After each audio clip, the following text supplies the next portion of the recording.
మహాశివరాత్రి పండుగ పర్వదినాన్ని పురస్కరించుకుని దిగువ శ్రీశైలంగా పేరు పొందిన దోర్నాలలో సబ్ కలెక్టర్ రాహుల్ మీనా అధికారులతో స్థానిక బొగ్గరపు సత్యమమ్మ కళ్యాణ మండపం నందు మహాశివరాత్రి ఏర్పాట్లపై అధికారులతో సమావేశం నిర్వహించారు.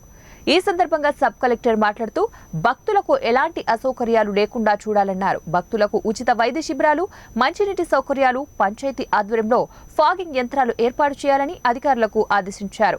ఈ కార్యక్రమంలో మేజర్ గ్రామ పంచాయతీ సర్పంచ్ చిత్తూరి హారిక, రెవెన్యూ సిబ్బంది, పోలీస్ సిబ్బంది, అగ్నిమాపక శాఖ సిబ్బంది, అటవీ శాఖ, విద్యుత్, ఆయా శాఖల అధికారులు పాల్గొన్నారు.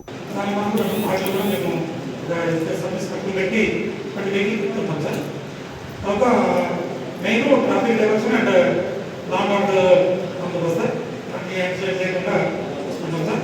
మనం ట్రాఫిక్ ఇక్కడ మన కింద ఆపినప్పుడు పబ్లిక్ ఇబ్బంది పడకుండా ఎక్కడ సినిమాలు అలాంటివి ఏమన్నా పెట్టిన టైం పాస్ చేస్తాం.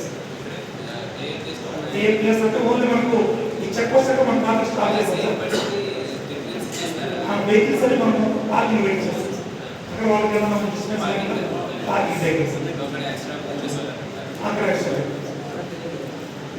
హృదయపూర్వక ధన్యవాదాలు. ముఖ్యంగా రాబో మహాశివరాత్రి పర్వదిన సందర్భంగా 1వ తారీఖు మార్చి 11 వరకు శ్రీశైలంలో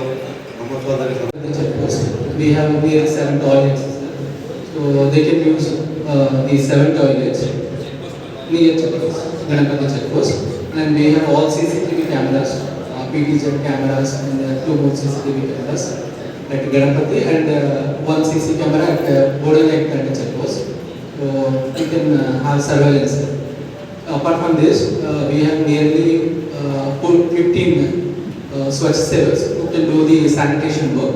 Already we have all the dustbins along the 40-kilometer stretch from Ganapati to Shikara. So generally we are doing all these things, no specific thing for this festival. So we have 15 Swachh Sevaks who can pick the plastics and they can look after. So for every 3 kilometer stretch we have 1 Swachh Sevak.